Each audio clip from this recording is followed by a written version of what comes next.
On commence donc avec ces discussions difficiles et tendues entre Russes et Ukrainiens.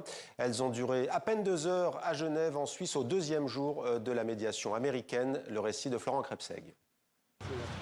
Ce mercredi matin, dans le secteur ultra sécurisé de Genève, le convoi des véhicules de la délégation russe apparaît.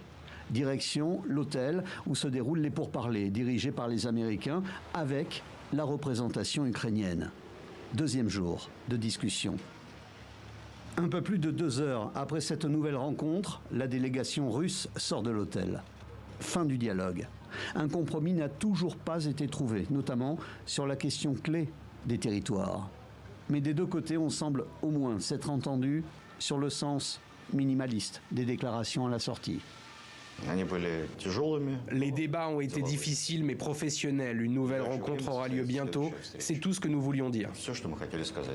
Des progrès ont été réalisés, mais aucun détail ne peut être divulgué à ce stade. Dans cette vidéo, délivrée par la présidence ukrainienne, on aperçoit Volodymyr Zelensky s'entretenir à distance avec sa délégation en Suisse. Le président ukrainien reconnaît effectivement un progrès politique, mais n'observe aucune avancée sur le plan militaire. Rien sur les territoires de l'Est ou encore sur le contrôle de la centrale nucléaire de Zaporijjia.